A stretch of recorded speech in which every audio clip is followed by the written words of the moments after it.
Oke, ketemu lagi kita di kabar terupdate. Dan kali ini kita membahas topik terkait dengan pasca putusan dari MK ya. Dan saat ini bersama kami sudah hadir narasumber politikus dari Partai Demokrat, Pak Kamhar Lakumani. Selamat sore Pak Kamhar, gimana kabarnya? Selamat sore, Bro Jack. Alhamdulillah baik, sehat. Ini saya Sehat sedang ya. berada di Bogor, di Cibinong tepatnya. Oh, ini lagi di Dapil ya? Ya, lagi silaturahmi. Dan Oke. Oke, Bang, aku nyebutnya Abang aja ya.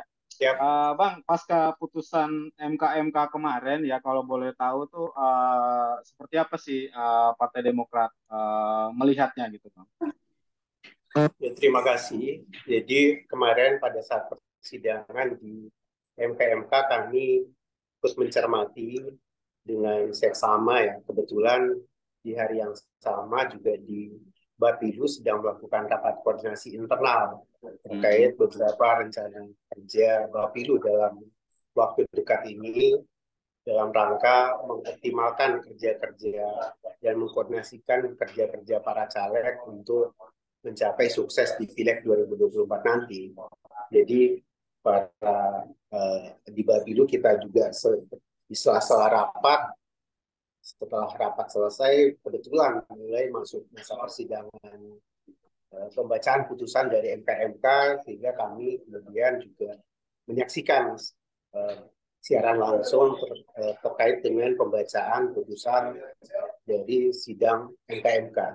Tentu kita mengapresiasi hasil putusan MK yang dalam banyak hal itu sudah melampaui ekspektasi dari sebagian pihak. Sekalipun juga ada banyak pihak juga yang merasa putusan tersebut masih kurang memadai atau belum sepenuhnya bersesuaian dengan apa yang menjadi aspirasi publik. Namun terlepas dari polemik itu, kami menganggap bahwa yang sudah dilakukan oleh MK ini menjadi presiden baik, ya ini menjadi referensi yang baik dalam ketatanegaraan kita, khususnya terkait dengan proses yang berlangsung sebelumnya di Mahkamah Konstitusi yang kemudian menimbulkan polemik dan ada laporan kemudian dari masyarakat sipil dan dari banyak pihak terhadap hakim konstitusi yang ditindaklanjuti oleh Majelis Kehormatan Mahkamah Konstitusi. Putusannya sebagaimana kita ketahui bersama juga sudah banyak direspon oleh banyak pihak termasuk para pakar. Eh, ini dipandang sebagai eh, keputusan yang sudah memenuhi aspek keadilan publik, walaupun juga tentu ada banyak pihak juga yang merasa bahwa belum sepenuhnya memenuhi aspek keadilan publik. Namun dari ketetapan untuk memberikan sanksi secara lisan atau teguran lisan maupun ada yang sanksi secara tertulis, termasuk juga ada pemberhentian dari jabatan sebagai ketua MK, ini tentu merupakan langkah maju ya dalam khususnya penegakan etik di lingkungan Mahkamah Konstitusi. Oke. Nah, ini kita tadi Bang Kamar juga sempat menyinggung terkait dengan apa namanya putusan dari MK yang menyatakan Pak Anwar dicopot dari posisi jabatannya sebagai Ketua MK gitu. Nah, apakah dengan dicopotnya ini Demokrat melihat bahwa ini sebenarnya merupakan sebuah hal yang sudah cukup adil gitu dan akan bisa memastikan MK itu akan bertindak apa ya sesuai marwahnya untuk mengadili ketika ada gugatan terkait dengan pasal-pasal kayak gitu. Seperti apa, Pak? Ya, memang proses yang berlangsung di Majelis Kehormatan MK kemarin itu menjadi sorotan publik, atensi publik, dan karenanya memang MK harus melakukan proses itu secara transparan, akuntabel, sehingga keputusannya kemudian dipandang kredibel. Ini untuk mengembalikan kepercayaan masyarakat terhadap Mahkamah Konstitusi. Untuk apalagi MK ini adalah lembaga negara yang lahir dari rahim reformasi kan hanya punya imperatif konstitusional punya imperatif moral dan imperatif historis untuk berkontribusi nyata pada peningkatan derajat dan kualitas demokrasi. Jadi ketika kemudian ada uh, peristiwa yang terjadi di MK yang menuai polemik karena dipandang bertolak belakang atau kontra demokrasi, ya ini menjadi perhatian serius. Sehingga kami menilai proses yang sudah berlangsung di MK, Majelis Kehormatan Mahkamah Konstitusi, ini tentunya ketika keputusannya kemudian cukup adil dalam artian oleh sebagian banyak pihak dianggap sudah cukup memenuhi sisi dan aspirasi keadilan, tentu diharapkan ini bisa mengembalikan kepercayaan atau mengembalikan marwah Mahkamah Konstitusi sebagai lembaga negara yang lahir dari reformasi. Itu yang pertama. Yang kedua, terlepas dari polemik yang kemudian mengikuti pasca putusan MK itu sendiri, kami menilai bahwa antara putusan MK dengan putusan MK nomor 90 ini adalah dua hal yang berbeda.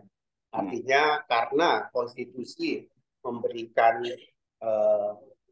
mandat atau hak secara konstitusional bahwa keputusan dari MK itu sifatnya final dan mengikat, artinya putusan dari MK itu langsung dinyatakan sah dan berlaku sejak sejak dibacakan amar putusan tersebut dalam persidangan MK.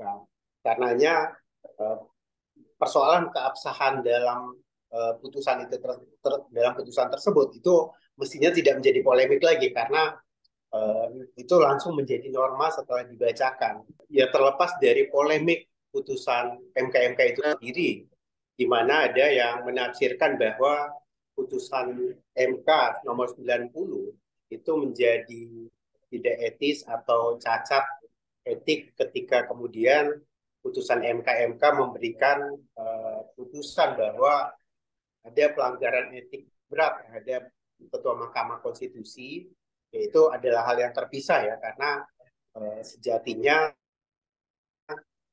putusan MK nomor 90 ketika telah amar putusannya itu dibacakan pada sidang persidangan MK itu langsung menjadi norma. Jadi penjelasan atau pengertian dari final and binding terhadap keputusan MK seperti itu. Karenanya mestinya itu tak lagi menjadi polemik.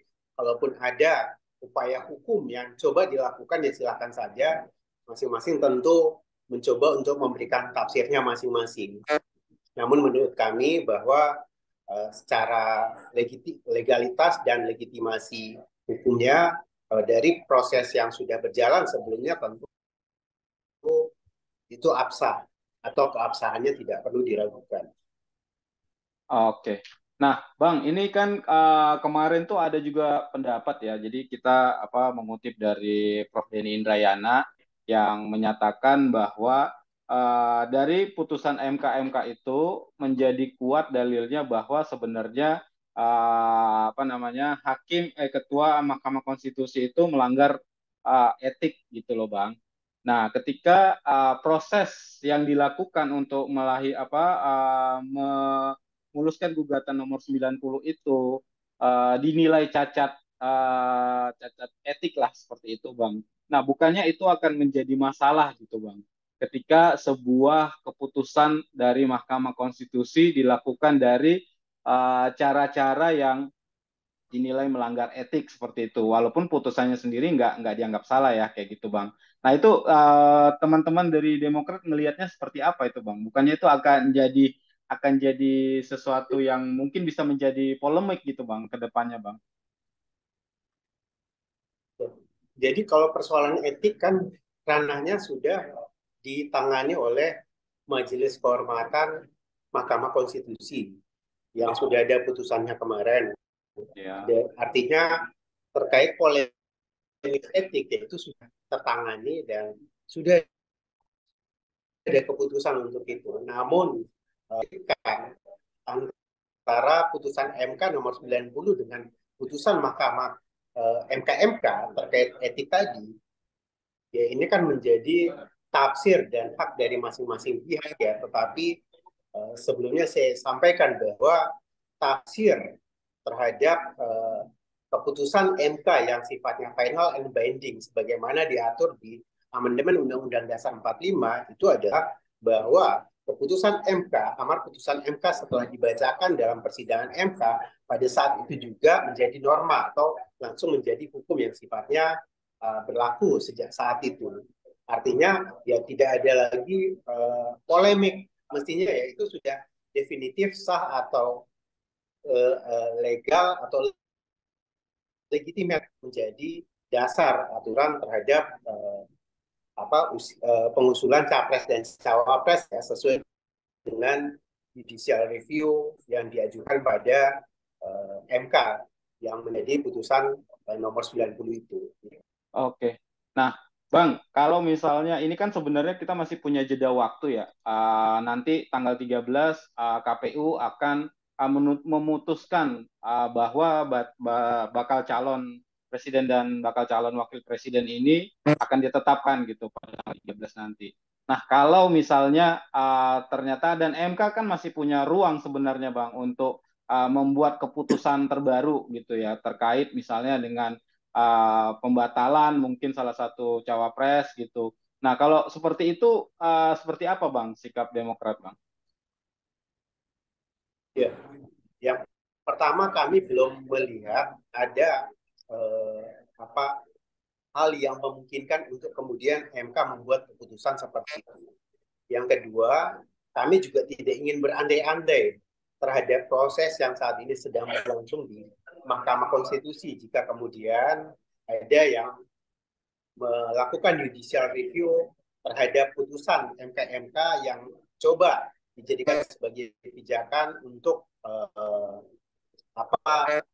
judicial review putusan MK sebelumnya.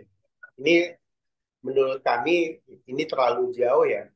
Kita tidak ingin berandai-andai dalam artian ya kita hormati proses yang berlangsung saat ini dan tentu bagi Partai Demokrat kita sejak awal ketika menjadi bagian dari Koalisi Indonesia Maju menetapkan Pak Prabowo sebagai calon presiden sepenuhnya menyerahkan ini kepada Pak Prabowo sebagai calon presiden.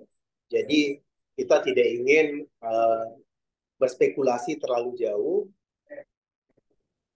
dan kami juga meyakini bahwa dinamika ini juga tentu menjadi perhatian bersama dari seluruh partai dan elemen yang tergabung di Koalisi Indonesia Maju dan tentu kita tunggu saja hasilnya seperti apa ke depan.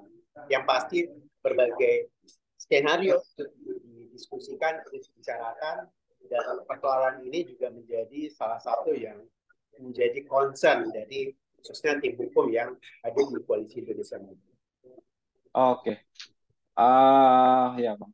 Kalau dari Demokrat sendiri seperti apa Bang menyikapi bahwa terkesan saat ini ada pihak-pihak lah ya sebut begitu yang ingin sebenarnya ingin mendegradasi putusan dari MK-MK misalnya gitu dan sepertinya ada yang pihak-pihak yang tidak senang gitu dengan pencalonan Prabowo Gibran. Nah, kalau dari Demokrat sendiri seperti apa Bang strategi yang akan diterapkan nantinya?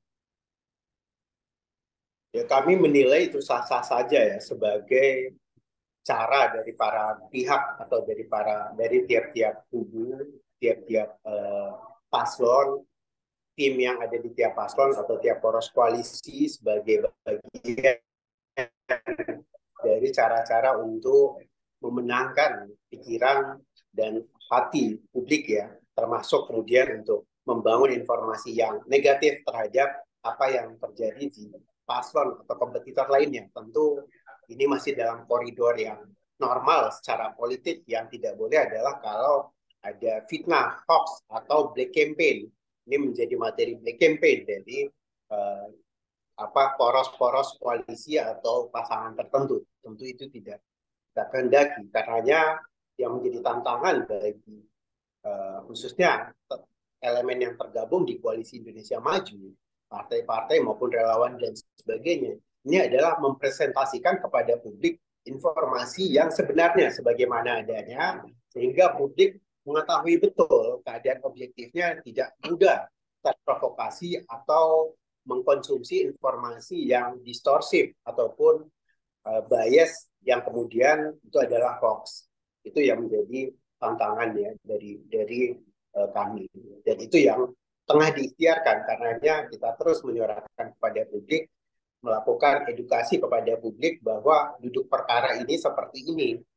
Dan terkait dengan yang di MK semua sudah terang benderang, sudah ada keputusan. Di MK pun juga sudah ada keputusan. Kalau masih ada celah-celah yang lainnya, tentu ini menjadi ranah yang kita anggap sebagai sesuatu yang normal kalau menjadi diskursus publik dalam rangka untuk perbaikan ya, dalam rangka untuk uh, meningkatkan derajat dan kualitas demokrasi, termasuk ini menjadi catatan-catatan ke depan tentunya dalam baik itu dalam sistem politik kita maupun dalam sistem ketatanegaraan kita. Oh, oke, Bang. Nah, selanjutnya kalau boleh tahu nggak Bang, kemarin tuh pasca keluarnya putusan MK itu sendiri, seperti apa Bang konsolidasi di internal koalisi Indonesia Maju ini Bang? Boleh diceritain nggak Bang? Apa ada pertemuan atau ada hal-hal lain gitu? Itu ada pertemuan ya, kemarin kan juga sudah langsung melakukan pernyataan ke media yang dipimpin oleh Pak Hinca Panjaitan selaku Komandan Hukum di Koalisi Indonesia Maju dan beliau didampingi oleh uh, anggota tim ya atau wakil komandan bidang hukum ya ada Pak Habibur Rahman dan lain sebagainya semua yang masuk dalam tim hukum Koalisi Indonesia Maju mendampingi Pak Hinca Panjaitan dalam memberikan pernyataan publik merespon hasil putusan MK. Jadi saya pikir itu sudah clear terang benderang. Oke.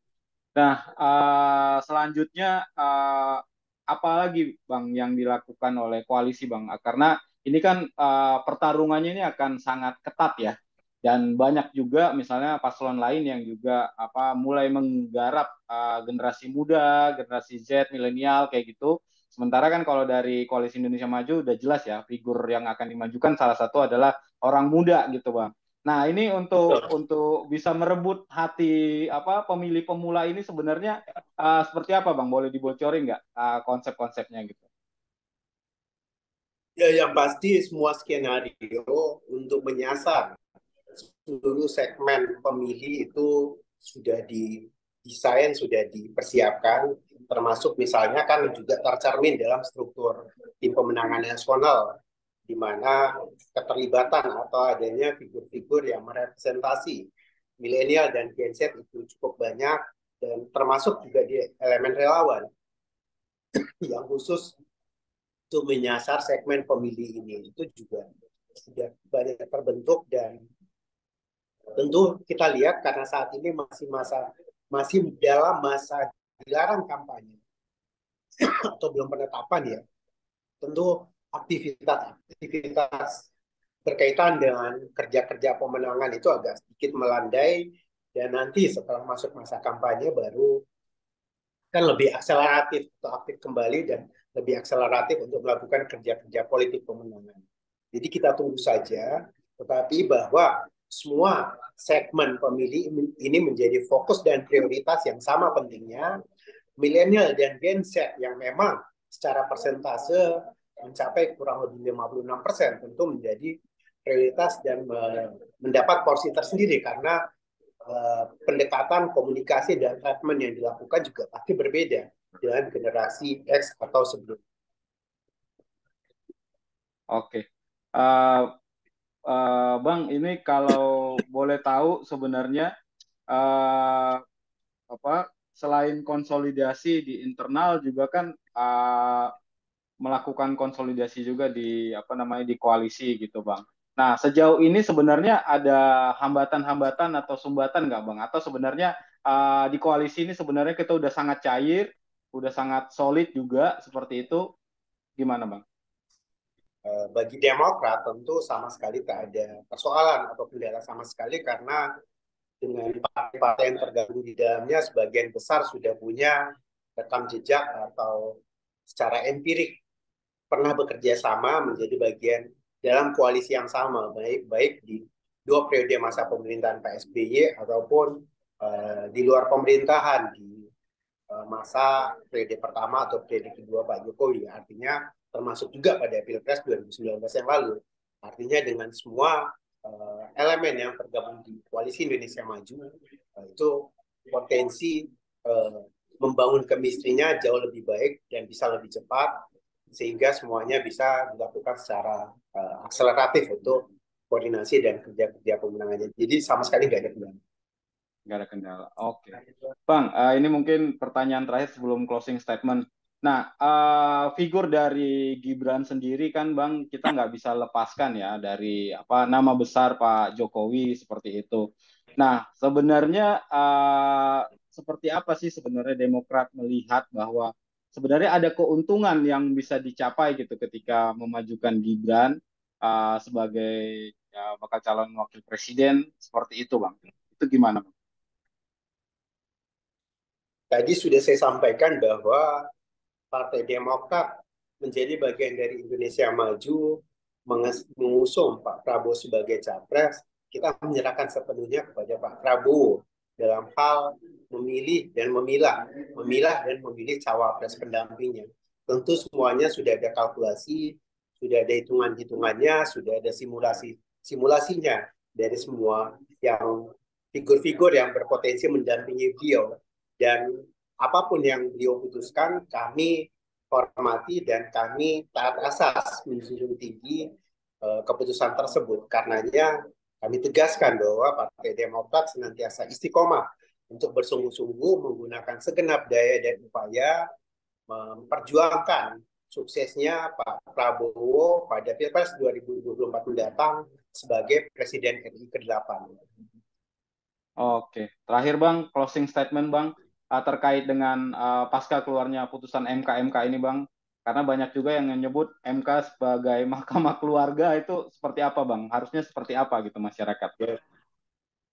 Semua polemik dan dinamika yang terbangun di publik, yang berkembang di publik terkait dengan pertama mulai dari pada proses yang berlangsung di Mahkamah Konstitusi, pasca keputusan Mahkamah Konstitusi, kemudian proses dan dinamika yang berkembang di Majelis Kehormatan Mahkamah Konstitusi atau MKMK, dan putusan MKMK serta dinamika yang berkembang pasca putusan tersebut, tentu kami menilai itu adalah dinamika yang wajar ya, sampai saat ini masih dalam dinamika yang sangat wajar, yang positif dalam rangka menjadikan ini sebagai diskursus publik untuk meningkatkan partisipasi publik, lebih concern, lebih aware, lebih peduli dengan diskursus ketatanegaraan kita. Ini menjadi sesuatu yang positif. Tentu kami juga sadar bahwa ada plus dan minus ya, ada kelebihan, ada kekurangan yang masih harus ditambal kekosongan-kekosongan atau celah hukum yang ada. Ini yang menjadi catatan tentunya diskursus publik ini untuk menambal itu yang menjadi materi penting atau bahan ke depan untuk memperbaiki dalam rangka peningkatan derajat dan kualitas demokrasi serta sistem ketatanegaraan kita. Demikian. Oke, terima kasih Pak Kamhar Laukumani yang sudah bersedia Terima hadir ya di dialog. Terima kasih Bung Jeko. Ya, sama-sama Pak, sehat selalu. Satu kata yang Siap, bisa salam saya hormat ya highlight, semuanya. ya, bahwa semoga Pak demokrasi kita ini akan semakin baik dan apa yang terjadi saat ini merupakan diskursus bagi Amin. publik, sehingga akan menghasilkan pemilu dan kualitas demokrasi yang lebih baik. Selamat sore Pak, telah bergabung Amin. dengan Apa Kabar. Terima kasih banyak Sore. buat waktunya. Terima kasih Bung Ya. Jeko.